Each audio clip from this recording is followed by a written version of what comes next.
Why do you blame the Biden administration? Because they let them in. Are you stupid?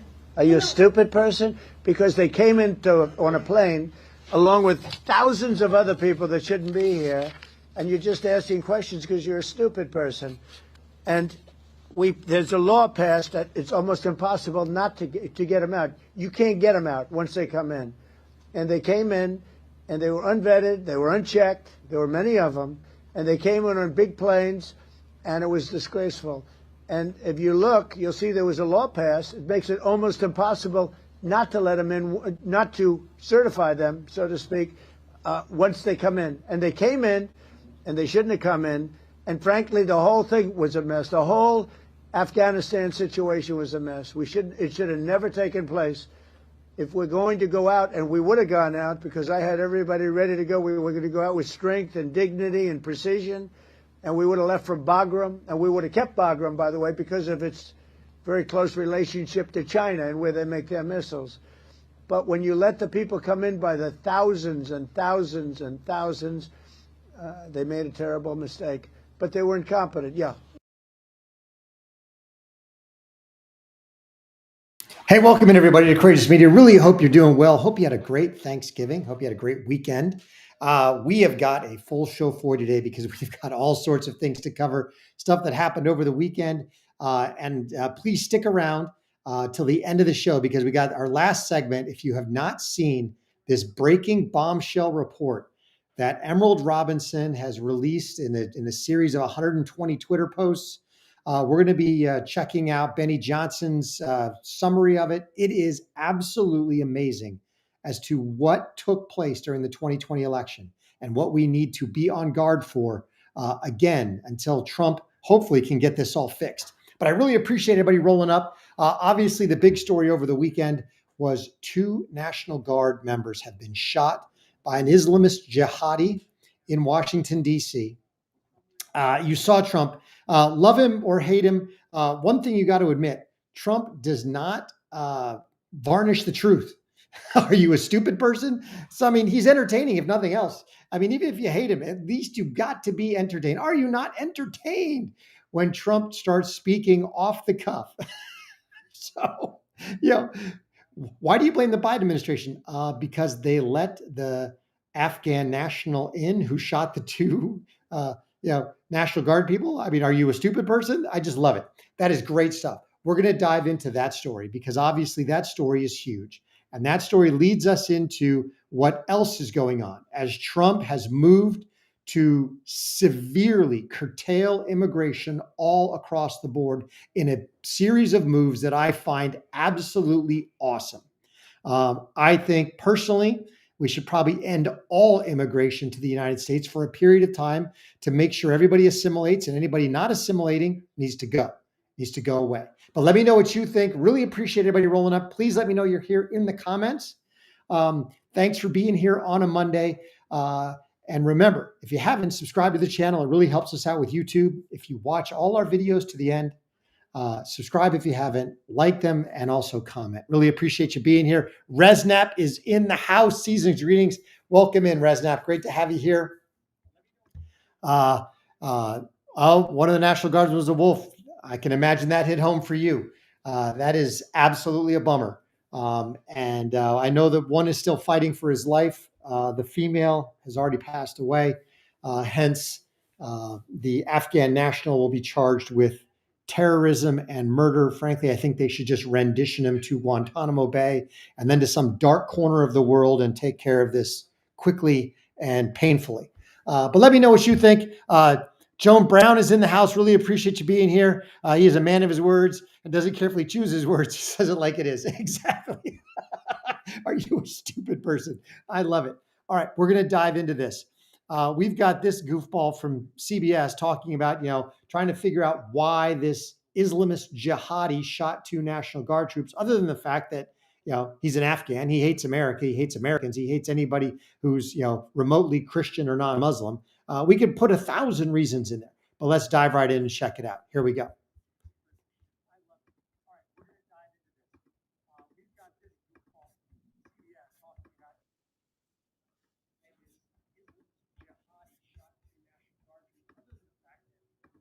Understand why a gunman ambushed and shot two National Guard members in Washington, D.C. last week. Now, one of the victims, Army Specialist Sarah Beckstrom, was killed. The other, Air Force Staff Sergeant Andrew Wolfe, is still in the hospital this morning. The suspect has been identified as Rahmanullah Lakanwal, an Afghan national. DHS Secretary Kristi Noem says he may have been radicalized after entering the U.S. in 2021. We believe he could have been radicalized in his home community and in his home state. So as we continue to talk to his family and his contacts, more details will be revealed and we'll release those when it's appropriate.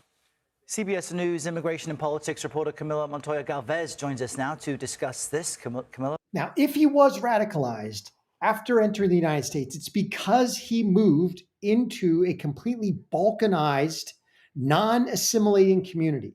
Realize that that is the big problem with what is happening, especially with Muslim and Middle Eastern Americans, Middle Easterns in America, is that they do not assimilate. They form their own communities. They have their own religion, their own mosques. They insulate. They do not learn the language beyond what is necessary, and they do not assimilate. They did not come here because they wanted to be Americans.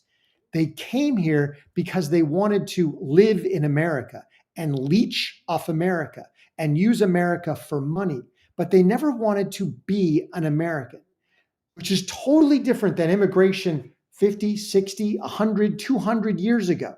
People came to America because they wanted more than anything to be American.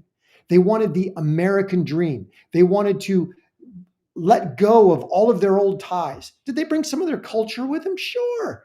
But they no longer wanted to be an Italian or a French or a Danish or anybody else. My grandparents, my grandfather immigrated to this country, came over on a boat when he was 17 years old, not a penny to his name.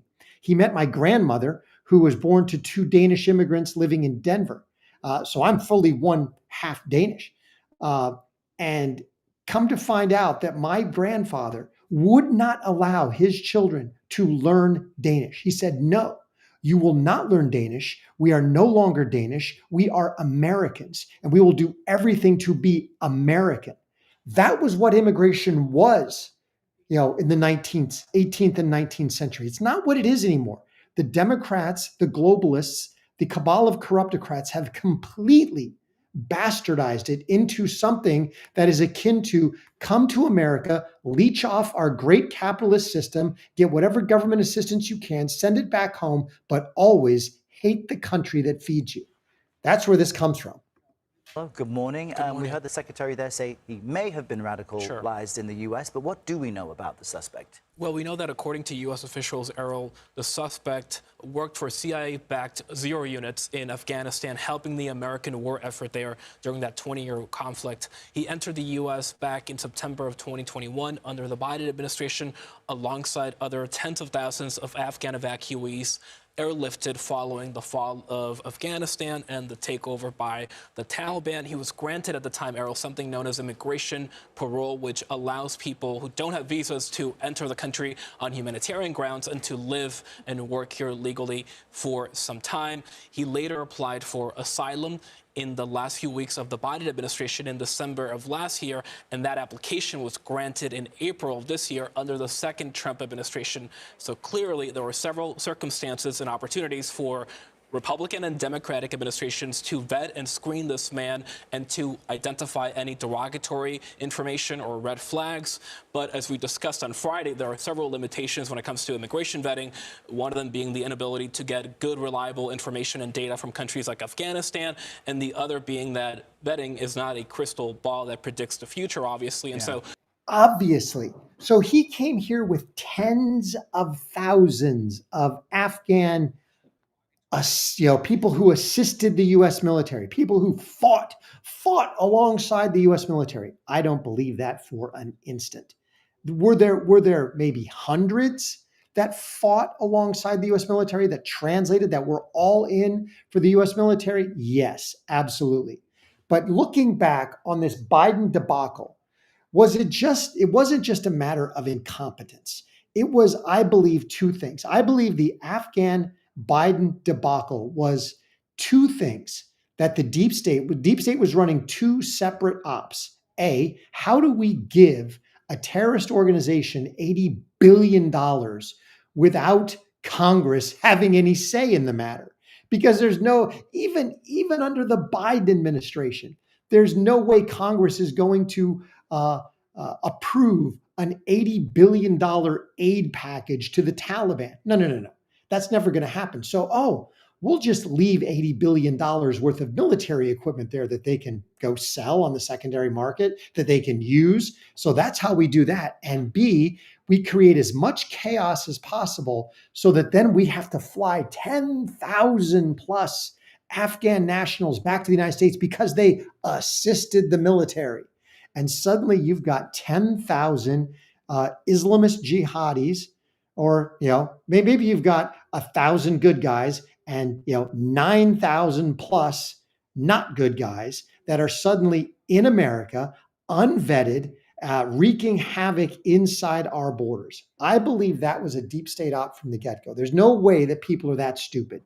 No, that was planned. That was planned in order to create a situation like this, where you've got an unvetted Afghan national that was let in by Biden, flown over here, applies for asylum during the Biden administration. In the early opening days of the Trump administration, it's still all Biden people other than at the top echelons of the cabinet positions, because one of the mistakes that I thought Trump made was he should have fired everybody. Anybody who was appointed by anybody other than him should have been fired immediately if they're an appointed position. If they're a political appointee, they should have been gone. Even if that means the government grind it to a halt, get rid of those people. And they should have started the mass firing even earlier, and to a greater effect. But this is what we got. We have one critically ill National Guard member, and we have one deceased National Guard member at the hands of this Islamist, disgusting animal who needs to, personally, I think they should rendition him. He's not a citizen. Bye-bye. But there are constitutional protections, responsibilities that we have to people. So he will most likely get his day in court. But he shouldn't really, because no matter what, he's going to be deported. So I say just deport him and get it over with. What do you think? Let me know what you think in the comments. Lynn Sanger is in the house. Really appreciate you rolling up. Thanks for being here. Everett Frazier, it's about time. Absolutely. Get all of these people out.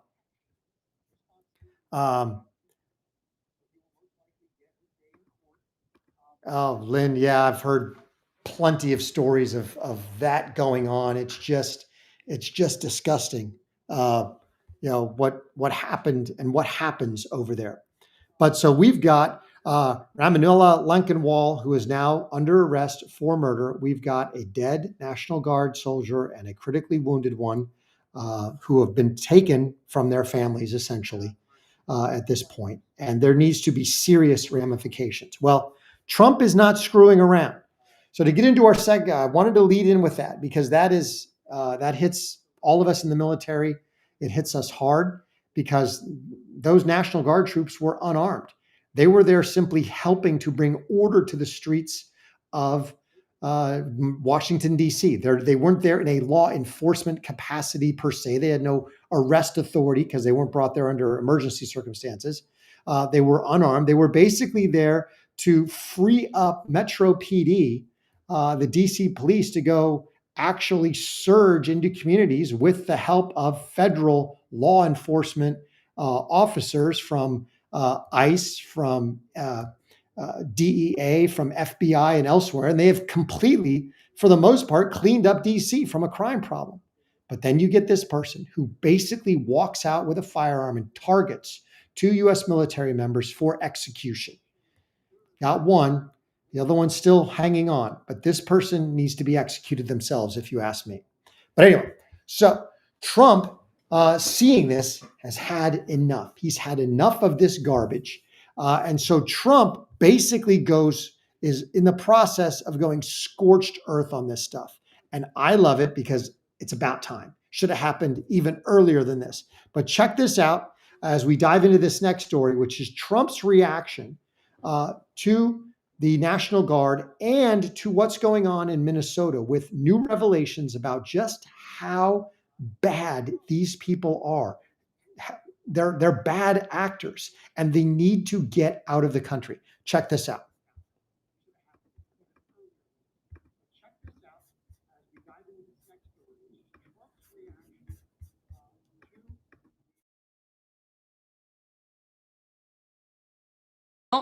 in jidadkeennii aan wada dhisanno. Anigu waan ahay gabar Mareykanka laga doortay oo Kongresska Mareykanka ku jirto. Laakiin waxaan ahay gabar Soomaaliyeed, gabar idinku jinsi ah, gabar idinku af ah, gabar idinku diin ah oo hadde qof iyadoo da'yar waddankeedii laga kaxeeyo wili xiise u qabto in maalin waddankeedii ay ku noolaato oo dadkeedii wax ay la wadaagto. Marka alxamdulillah waxaan rajaynayaa aniga iyo ilmahayga in aan hadde ku barbaariyo iyagana ilmahooda ay ku barbaariyaan dhulkii aniga aan ku soo koray. Taasna haddii ay suurtagelayso waa hadde shaqo badan inaan wada qabannaa hadduu Ilaahay yiraahdo oo aan ka dhignaa dhulkeena dhul barwaaqadiisa dadka oo dhan ay dareemi karaan oo ay arki karaan oo ay ka wada faa'iideysan karaan. No. All right, so welcome back to Courageous Media. Please don't forget to subscribe, smash that like button for me. So, Ilhan Omar, if you want so much to go live in your own country, then go away, because we no longer want you here. You and your ilk are disgusting. Your hatred for America, your hatred for the Constitution, your hatred for everything Christian and American is obvious to everyone, and you need to go away. So that I wanted to open up with that, because here you have one of the spokespeople from this group, especially from the Somali community that was allowed into America, that is now wreaking havoc in Minnesota. And it just goes along with what the Afghans have been doing with their unvetted migrants. And in this particular case, we now are aware that Ilhan Omar potentially perpetrated fraud in her migration, in her immigration application. She is a naturalized citizen, but if she committed fraud by marrying her brother, then she needs to be denaturalized and basically sent packing. Let me know what you think in the comments. But I wanted to dive into this because Trump is not having this anymore. I think Trump has had enough of this nonsense. Check this out, because he is now calling for essentially all of these migrants to be sent home. Here we go.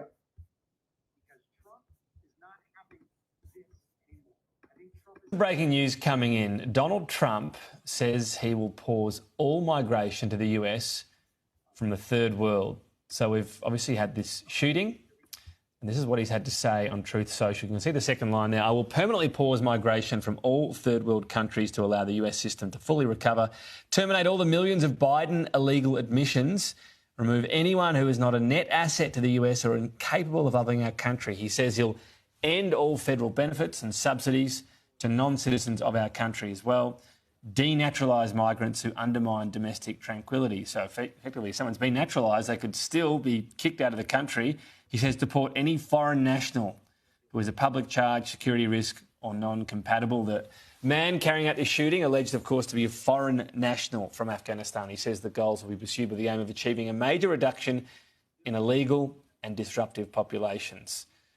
Reverse migration, he's calling this. He says only reverse migration can fully cure this situation. So other than that, what does he say? Happy Thanksgiving to all except those that hate, steal, murder and destroy everything that America stands for. He won't be here for long. So that's breaking news out of the Trump administration. Echoes, I suppose, of that ban on immigration from all Muslim nations, which would happen in his last term, this time all third world nations. We'll see the result. Could be chaos on the borders as we saw last time. Hip, hip, hooray. Yes, end all migration from countries where we don't want people from. Absolutely. We need to completely change the immigration system in America. It needs to be 100% merit-based. We should only let in people that will serve our nation, that will help to build our economy, that will assimilate, who want to be Americans. I love Trump's green gold card program. If you want to be a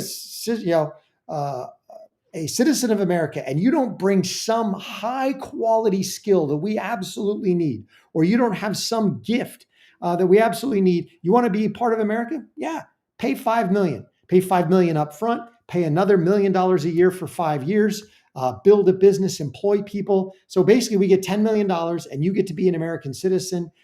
You get naturalized, you go through all the classes, you learn civics, you prove your fealty to America, and we pay off our national debt, and you get to build a business here in America. But I absolutely love it. No more third world country immigrants in America, unless they, again, merit-based. I also like the fact that he is doubling down on things like, we're going to get into it, on the HB1 program. He's doubling down on other aspects of this as well, because we need to, I think, pause all immigration from every country until we have a chance to vet, deport all the criminal illegal aliens, vet everybody else, and get everybody into assimilation mode. Because right now people aren't assimilating. Now, Trump doubled down specifically on the Somali community because he sees what's going on in Minnesota. And I think there's a couple other things that I would love to see as part of this. One, anybody who holds dual citizenship, they should be given 30 days to renounce their foreign citizenship, even if they're naturalized or other. You have 30 days to renounce your foreign citizenship, do it publicly, do it officially, and make an appointment with the State Department to prove that you have renounced your foreign citizenship. Otherwise, you will be gone. Your American citizenship will be revoked. We need to go back to, you can only serve one master. You cannot serve two masters. Just as the Bible says you cannot serve God and money or mammon, you can't serve two countries. You can't be a dual citizen, because whose interests take precedence? So we've got a bunch of people out there who are multiple citizens of multiple countries. No, should not be allowed. So let me know what you think about that in the comments. But I love that problem. I love what he's talking about there. Now, check this out, because he doubled down specifically on some of the Somalis and the things that are going on in Minnesota. And he calls it like it is. Check this out. President Trump about Somalis living in Minnesota. Tonight, the president posted on Truth Social, quote, "I am, as president of the United States, hereby terminating, effective immediately, the temporary protected status for Somalis in Minnesota. Somali gangs are terrorizing the people of that great state, and billions of dollars are missing. Send them back to where they came from," end quote. Now, we're working to learn the legality of the president's plan and the potential impact. We know Minnesota has the largest Somali population in the United States, with the last estimate by Minnesota Compass at more than 79,000 people. Callum Gray is working on this in the newsroom, and Callum, reaction is coming in fast tonight. That's right. Just in the last hour, Governor Walz responding, saying, quote, "It is not surprising the president has chosen to broadly target an entire community. This is what he does to change the subject," end quote.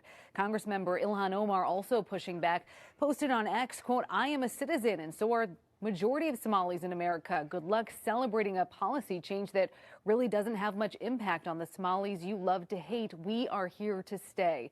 According to National Immigration Forum, as of October, there were 705 people from Somalia in the U.S. with TPS, and we're working to get the total count here in Minnesota. Temporary protected status is meant for those whose home countries are experiencing civil unrest, violence, or natural disasters. Somali immigrants have been eligible since 1991. The Department of Homeland Security says this was most recently extended through March of next year. Homeland Security has the discretion to designate a country for TPS for periods of 6 to 18 months and can extend it if the country continues to meet the conditions for designation. Personally, I think we should end all TPS. Nope. You either apply for asylum, do it legitimately, do it legally, but let none of this TPS anymore. Now end it all. Anybody who's here on any form of TPS should be gone. We can't vet these people. There's way too much volume. You've got people running around in the country that have not been, they've not been granted asylum. They're not seeking permanent residence. They're not trying to be citizens. They're just here leeching off the country. No, no, no. Temporary protected status needs to end across the board, not just for Somalis, but especially for the Somalis, considering what we see going on in Minnesota.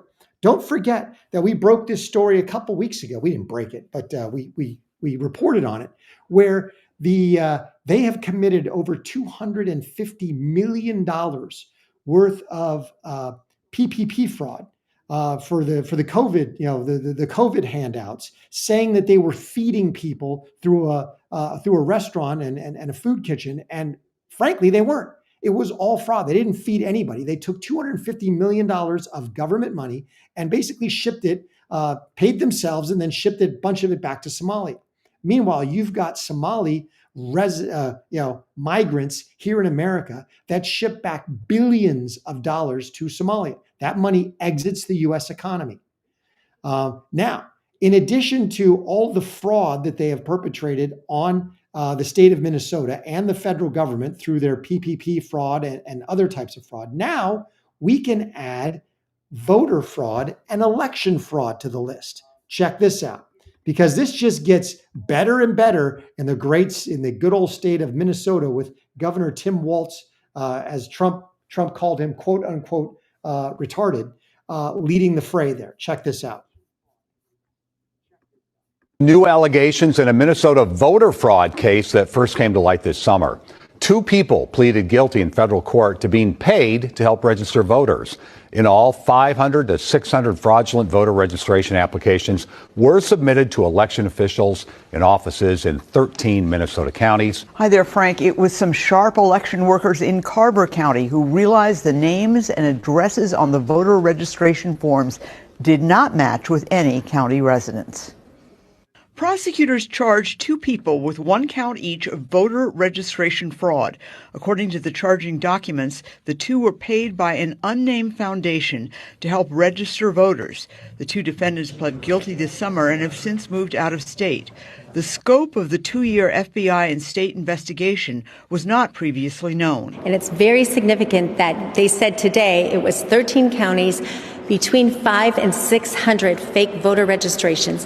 And that's just from 2 of the independent contractors that worked with this group. The investigation involves scouring hundreds of records. On guidance from the FBI, the voter registration applications were mailed directly to the election lead, and instructions were shared to use gloves when handling the forms. In testimony before the committee, Minnesota Secretary of State Steve Simon says the system designed to catch voter fraud worked. This is a case about individuals who conspired to submit false voter registration applications.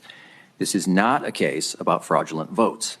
And this is ultimately a case of the system working. How many were in the system is challenged. Republican Committee Chair Kristen Robbins, who is running for governor, says she has additional concerns that the unnamed foundation that paid the 2 workers is funded by state taxpayer dollars. 99% of their budget comes from state grants. So this is a group that the state is funding and that then went out and did these voter registrations. Now, the hearing left a lot of people, including us, with a lot of questions that were not answered. One of the big ones.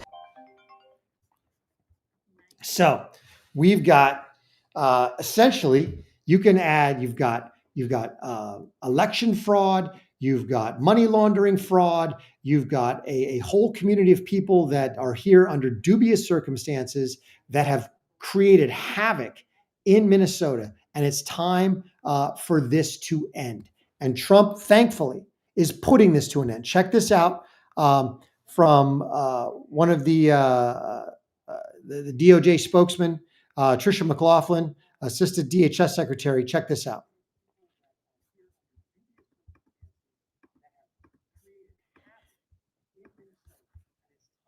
No, this could absolutely grow, Dana. This is evolving, especially as we do some real analysis on this. But I do think it's incredibly important for viewers to know what the prior administration was doing when it comes to vetting, especially when it came to this Operation Allies Welcome. This vetting was paper thin. They weren't doing biometric vetting. They weren't really doing criminal vetting, criminal screening, cyber screening, financial crimes. They weren't cross-referencing. They weren't looking at social media. So President Trump and Secretary Noem have completely overhauled this process to make sure we're diving in deep and seeing who are the people who are actually entering this country. As your past guests have said, almost 200,000 Afghan nationals entering this country, many of which were military-age men. The fact of the matter is the Biden administration didn't know who was coming into our country, causing a huge national security crisis. And that's exactly what we saw the other day with this terrorist attack and then this near terrorist attack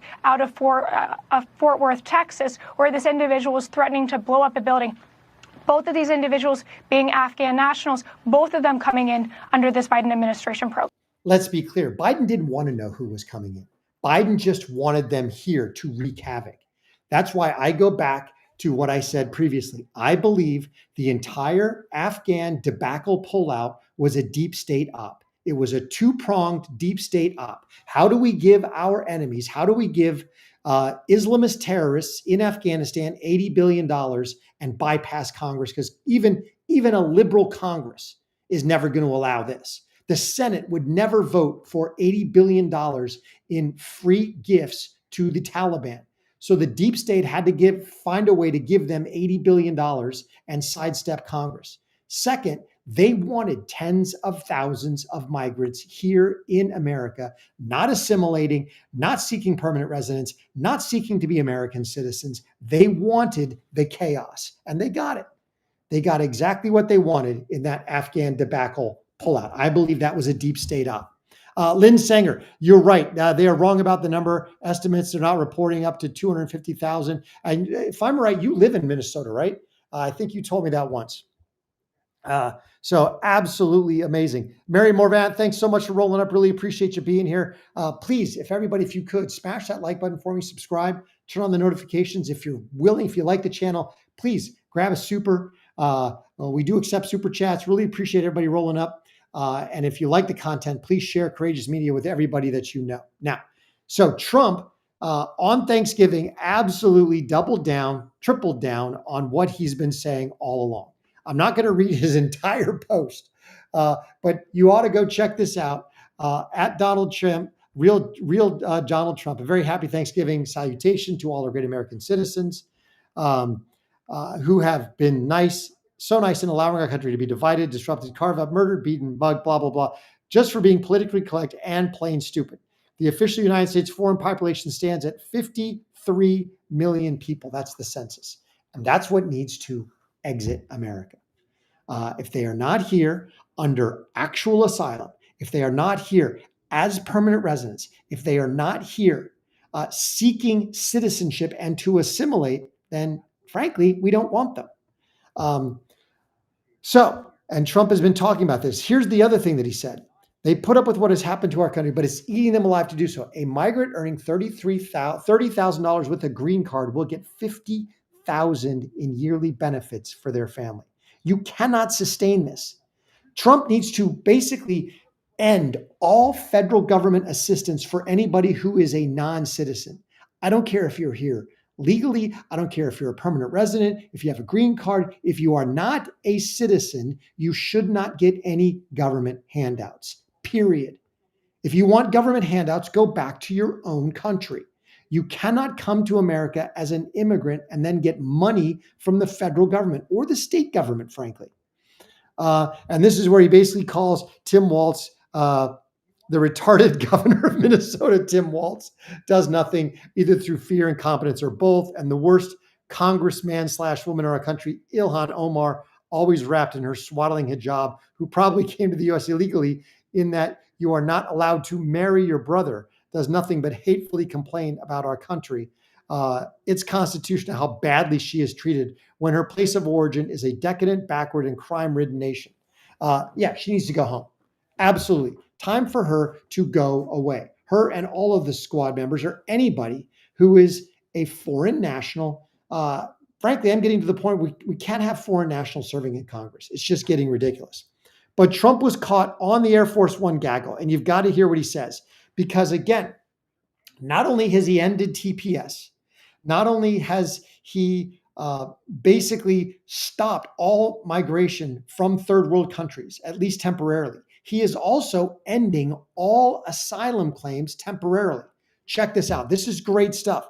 This all goes to, we need to essentially end immigration, legal and illegal, for the time being until we can get a handle on what's going on and get the people who are here vetted and assimilated or deported. Check this out. Your administration made a lot of moves throughout the last few days after we know that Afghan national is the suspected shooter of these National Guardsmen. People that shouldn't be in our country this way. So you announced that asylum. And that includes Somalians and includes plenty of others. How long does your administration plan to pause asylum into the U.S.? I think a long time. Can you give any kind of time? We don't want those people. We have enough problems. We don't want those people. Is that a year, 2 years? No time limit. And then, but it could be a long time. You said that we don't want those people. Do you understand that? I understand. You understand it? I understand. Who are you with? I'm with News Nation. So okay, my name's Lindsay. News Nation. Great. Let me just tell you something. We don't want those people. Does that make sense? You know why we don't want them? Because many of them are no good, and they shouldn't be in our country. What do you mean by those people? Can you the people from different countries that are not friendly to us, and countries that are out of control themselves. Countries like Somalia that have virtually no government, no military, no police. All they do is go around killing each other.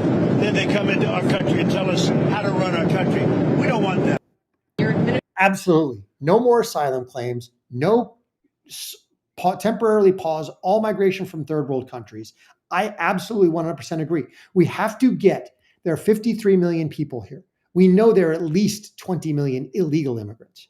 We need to get all of the illegals out. We need to vet the other 30 million remaining people and figure out, are you here to become an American citizen and to assimilate into American society? If not, go. You're gone.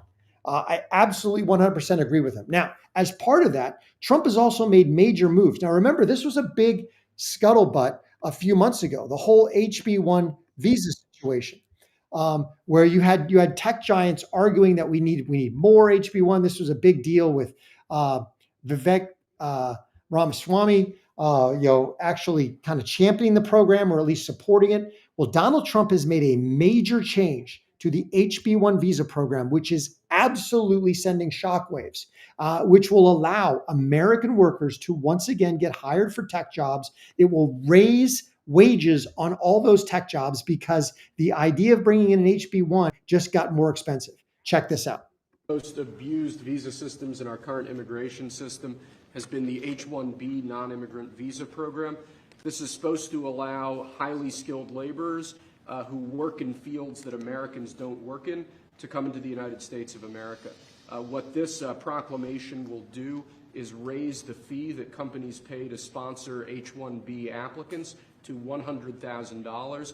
This will ensure that the people they're bringing in are actually very highly skilled and that they're not replaceable by American workers. So it'll protect American workers, but ensure that companies have a pathway to hire truly extraordinary people and bring them to the United States to work. We need workers. We need workers. We need great workers. And this pretty much ensures that that's what's going to happen. I think, Sean, do you agree with that? Well, they're $100,000 per year. So the whole idea is no more will these big tech companies or other big companies train foreign workers. They have to pay the government $100,000, then they have to pay the employee. So it's just not economic. If you're going to train somebody, you're going to train one of the recent graduates from one of the great universities across our land, train Americans, stop bringing in people to take our jobs. That's the policy here, $100,000 a year for H-1B visas, and all of the big companies are on board. We've spoken to them about the gold card. They love it. They love it. They really love it. They need it. Go ahead, Sean. Fantastic. $100,000 a year. Now it's no longer economically feasible to take a $180,000 tech job, hand it to an HB1 visa holder and pay them 80 grand a year. You can't do it now, because now you might as well just pay the 180, because you don't have to go through all the rigmarole of the sponsorship and you're spending paying the same amount of money. Realize that's what was happening before. You had depressed wages in tech because they were just bringing in people from India and other places, who were getting these visa, this HB1 visa program. And the tech companies were using it to depress wages and just pay a lot less. Well, that's over now. So hopefully we will see a major change in that. Unless you've got someone who is really highly skilled, someone who has a skill that they can't easily find in America, then okay, fine. They're willing to pay that 100 grand. So plus you've got Trump again pushing the gold card. I think that should be at least for the rest of the Trump term. For the rest of his second term, that should probably be the only means of immigration. You want to come to America, you pay $5 million up front, you pay $1 million a year with the Trump gold card, and you get to jump the line, which in this case, there is no line because we've ended the line. We've closed the door. The only door open now is if you are willing to start a business, you have means, and we'll let people in that way. Let me know what you think in the comments. I think this is fantastic stuff. I love that he's actually not really cracking down on the HB1, but at least making it economically infeasible to simply outsource jobs to foreign nationals. Now, what has to happen in conjunction with this is Trump needs to make sure that there are sanctions and policies in place that they can't just outsource the job itself overseas. Because with tech jobs, obviously they can just go pay somebody in India. I mean, you got to get around the time change and all that nonsense. But you just got to make sure that companies cannot offshore jobs to foreign countries in order to essentially circumvent the HB1 visa program, the new stipulations on that. So Trump needs to make sure that that's in place as well. Really appreciate everybody rolling up. Thanks so much for being here. I've got one story left. If you've hung around to the end, I'm so glad you're here because this story absolutely blew me away over the weekend. If you have not seen this, you need to go check out Emerald Robinson on X. She posted a 120 tweet thread talking about everything that happened in the 2020 election and all of the massive fraud that happened, not just through mail-in votes, but through Dominion voting machines. I want you to check this out. We're going to dive in with Benny to start, and then we're going to we'll look at some of these tweets that Emerald Robinson posted. This is absolutely groundbreaking stuff. Trump was 100% right. Everybody, we all knew it on our end. The election was rigged. It was stolen. But now they've got actual proof. And we've come to find out that Elon Musk seems to be the guy who actually saved the 24 election, not just with his money, not just with supporting Trump, but actually behind the scenes. Check this out.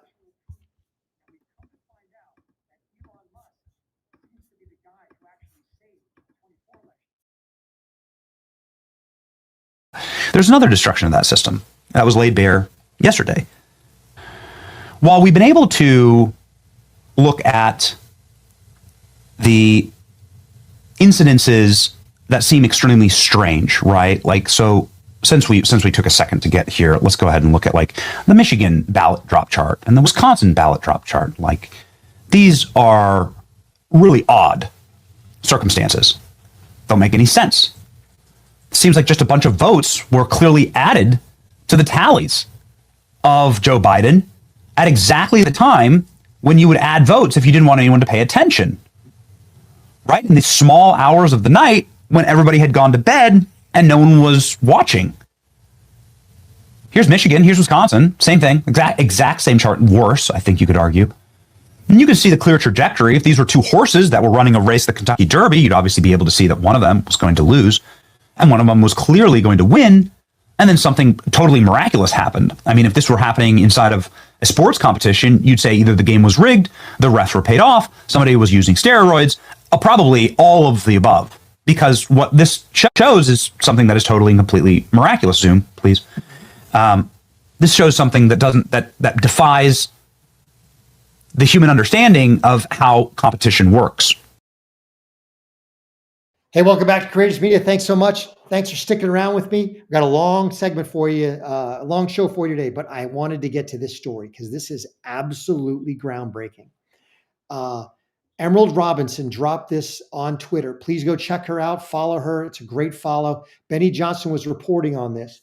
We all know from looking at these charts in the 2020 election, anybody with a brain knew this election was stolen. How they did it, we all thought, I certainly thought that this was all simply mail-in vote fraud, because we saw the videos. We saw people pulling trunks of ballots out from underneath tables and counting them after Republican poll watchers were forced out of the building.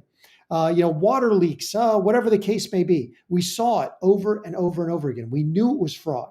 I thought it was almost all mail-in voter fraud, but come to find out, no. It was a combination of, mail-in vote fraud, but also it was a huge portion of it was election machine fraud, specifically Dominion and Smartmatic machines. So let's check this out. If you're here with us, please subscribe to the channel. If you haven't already, smash that like button for me. If you like the content, please share Courageous Media with everybody that you know. And if you're willing to support us, please join us as a member on YouTube or hit us with a super. Really appreciate you rolling up. Here we go. This doesn't just happen. And in a thread last night from Emerald Robinson, what we see is that this was actually by design. So let's hop in here, finally. A few weeks before the 2024 election, Senator Mullen, former Senator David Perdue, finally arranged a meeting between Trump advisor Susie Wiles and the one man who could explain exactly how America's election systems are rigged. The meeting took place at Mar-a-Lago. This is all new information to me. Susie Wiles had publicly said that the election fraud was not real and that people that thought so were crazy. That's a matter of fact. Susie Wiles comes from sort of... Realize that most Republicans did this. They bought into, whether because they were establishment, because they didn't want to rock the system, because they wanted to keep their money, they wanted to keep the gravy train flowing. Even Susie Wiles was in on this. The election wasn't stolen. It wasn't rigged, blah. We all know it was. You can look at the election charts and see it. Check this out. Institutional Republican thinking. And that's all right. Obviously, there was no guarantee that this was going to be a winning message. In fact, there was a guarantor that some people who had run on this message, like Kari Lake, had been completely schlonged, in the words of Donald Trump, and were not able to win their elections based on mysterious circumstances. Of course, the Kari Lake race is a perfect example of what happens when you start questioning systems like this. These systems, of course, turn against you and are weaponized against you. Kari Lake, in my personal opinion, did in fact win that election. Okay, let's continue. Susie Wiles heard a briefing on election fraud, ate a piece of cake slowly, and then asked for the entire Trump team to be briefed. Let's go. In the end, the man who was doing the briefing on election fraud stayed at Mar-a-Lago for 3 days to brief absolutely everyone. There was only one man who Susie Wiles trusted to confirm all of this, and it was Elon Musk. A call was made, and the man found himself in a room with Elon Musk. Musk declined to sit through the whole briefing. He just said, "Give me your data." Let's continue. So Elon Musk read the AI summary of the technical data, and then he picked up his phone and made a call. "We have a problem. It's all true," says Elon Musk. Musk got on the plane to host Trump rally in Pennsylvania. It was on October 17th, 2024. Musk said something remarkable during this rally. We've actually gone and found it, to ALX's great credit, sort of the king of all Elon Musk commentary during this time frame. And we got that. We got this exact clip. Elon Musk said something very specific at this rally and remarkable in its specificity.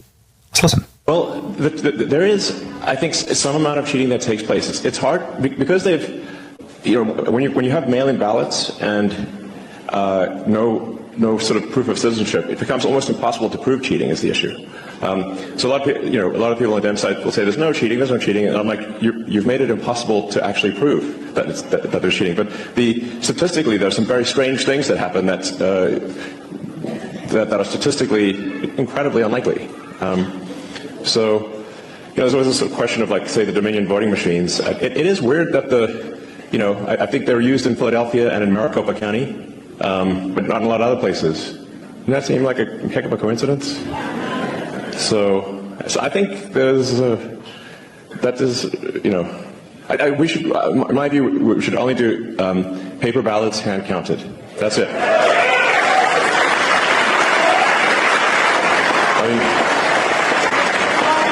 I'm a technologist. I know a lot about computers, and I'm like, the last thing I would do is trust a computer program, because it's just too easy to hack. It's too easy to add just one line, and it's really difficult to hack paper ballots. 100% true. Elon Musk is absolutely correct in that. But it's what he said. It's interesting that the Dominion voting machines are used in Philadelphia, in Maricopa County. You'll find that they are used in a lot of these inner city counties. They were put there specifically for this reason, where they could, in Democrat-controlled places, absolutely skew the vote. Where they're put in Republican-controlled places, they skew it the opposite direction. Instead of Trump winning or Kerry Lake winning a precinct by 12, 13, 14%. It's only 3%, but you still won. It's all about just skewing the algorithm and doing so quietly. But they can do it in inner cities like Philadelphia, Democrat-controlled regions, because no one's going to audit. No one's going to pay attention. No one's going to figure, no one's going to, do the math to say, wait a minute, how is it that we had more Democrat votes in Philadelphia County than we had actual registered voters? How did that work? They don't want to do any of that. Let's keep going. Well, that's strange. Elon Musk saying that at the time. Sure, a tone change. Nobody heard Elon Musk talk like that before. Let's continue. Elon Musk said at the rally, there's always been a question about Dominion voting machines. It's weird how they are used in Philadelphia and Maricopa County. Doesn't that seem like a heck of a coincidence? You just heard the full clip. Let's continue. However, could the 2024 election steal be stopped in a few weeks before the election? The man who briefed Elon Musk, Patrick Byrne, and Gary Bernstein said that their team had recruited dozens of people who knew exactly how the rigged system was built in Venezuela. And they had worked for these companies. Continue. This group of whistleblowers were hiding in a hotel in Switzerland before the 2024 election, and that's when General Flynn flew out to see them. Flynn asked, how long has election fraud been going on? And they said in Venezuela, they rig it in 72 different countries for the last 20 years. Continue. The whistleblowers from Venezuela had video meetings with Musk team and Trump team to explain the technical details of the election fraud, and the most important detail, that Dominion IP addresses had been located. All it cost was $15 in Bitcoin from an anonymous Japanese account. All right, well, it's just how internet security works, man. Bitcoin will open it all, won't it? The relevant data and IP addresses were now verified, and that's when Senator Mullen came to the rescue again. A cybersecurity team got the data 3 days before the 2024 election. The Dominion offices in Serbia was hit with cyber attacks, and their computers that they used to rig these systems were useless. On election day, nobody knew if the cybersecurity team had been successful in knocking out the Serbian computers. Everybody at Mar-a-Lago had to wait for the results. The man who briefed Musk flew to Oslo that day. They'd have to leave the USA if they failed. Imagine the moment on election day, Trump had no idea if he would win. Patrick Byrne watched from Qatar, Gary Bernstein watched from Switzerland. All of them would be hunted down if 2024 election fraud was successful, and the USA would be finished. Just a reminder, at this exact time, Kamala Harris was going to all of the unions, some of them who had endorsed Trump. So this absolutely blew my mind. They figured out that the Dominion voting machines were fraudulent, that they had been hacked. Now, they weren't hacked by a foreign power, malicious. No. They were hacked by the DNC was fully complicit in this. We're going to get to that in a minute. They knew the machines were hacked. They knew that there were computers in Serbia that had the IP addresses that were basically skewing the algorithm to make sure that just like they made sure Biden won in 2020, they were going to make sure Kamala Harris won in 24. Check this out. And told them that they were going to pay, braggadociously fronting that she, of course, was going to be the next president. There wasn't any question. At this exact same time, also, the pollsters who could be paid off, like Ann Seltzer in Iowa, were running polls that said that Kamala Harris is up in Iowa, a Trump plus 10 state that voted Trump plus 12, actually. It wasn't even like a question, but they were running suppression polls. And the game was on. The Kamala Harris campaign was running entirely and totally on vibes, media hype, fake polls, fake interviews, canned Kamala speeches where she couldn't deviate from even a word on the prompter. It was completely and totally manufactured in order to create a moment where you could say, like, historically, so many black women showed up for Kamala. It's a miracle. Exactly. Her campaign was entirely AstroTurf, just like Biden's. Remember, Biden ran from his basement. When Biden would hold a rally, he'd have 15 people show up because nobody wanted to vote for him. And now we find out that, in fact, nobody really did vote for him. We can see the statistics after the fact. The 15 million phantom votes that showed up in 2020 disappeared in 24. Why? Because they were able to hack these these computers so that they couldn't hack the voting machines. They couldn't use their backdoor to rig them. That's what Kamala Harris, that's why they were rigging the polls. They weren't just doing it to skew actual votes. They were doing it so that they could have some legitimacy when the election machines all changed the algorithm, created votes for Biden, for Harris, eliminated votes for Trump, so that they could say, oh, Black women just showed up in mass. Oh, look, we had polls in Iowa that said Kamala was going to win. No. All of that was fake. All of that was the media front, the media talking points, the small amount of potentially legitimate doubt that they could put in people's minds so that when they actually rigged and stole the election, there wouldn't be mass uprising. That's what this is about. Now, I want you to see this entire thread from Emerald Robinson. This is amazing stuff. Go see it. It's 120 plus posts on X. It even goes into the whole January 6th nonsense. Well, remember, there were senators that were ready to vote on a motion to suspend the certification pending. They wanted to do an investigation into the results because they saw the graphs and knew they were hogwash. And that's when because they needed an emergency, because once they had an emergency, then they could suspend the rules and they could basically just certify the election and everybody could run for cover. And that's what they did. And that's why they had a two-pronged attack. Could they get a breach at the Capitol with all of their insider FBI agents and Antifa, mob paid off informants? If not, then they would just use the pipe bombs that were also planted and fraudulent. This is all connected. Now, check this out. This one last video from Benny, because I thought this was very interesting. They talked about actual election day. Check this out. But Elon Musk and his team are obviously instrumental in saving America from another rigged, fraudulent election. We owe him a great deal of thanks. Here we go. There was a aggressive operation, a counterstrike led by Elon Musk to save the 2024 election. And it's why Elon Musk actually knew that Donald Trump had won hours before anyone else. Trump sitting there at Mar-a-Lago with Dana White. And I've heard Dana White tell this story that Elon Musk has said, you won, you've won. That was before in some of the earliest polls rolling in, because Elon was able to see that the numbers were matching the reality on the ground.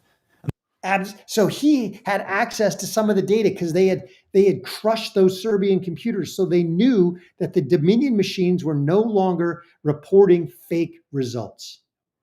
God stepped in. Jesus Christ stepped in to save an American election, and he used Elon Musk and his team to do it. Now it is up to Trump. Trump now needs to, and his administration need to take action. D&I Gabbard has talked about this. Now there needs to be serious action taken, both via executive order, mandates, because the federal government controls federal elections, and there needs to be bills on the House floor talking about this. Elections, federal elections in America need to be in-person only, paper ballot only, sealed, audited, barcoded paper ballots only on election.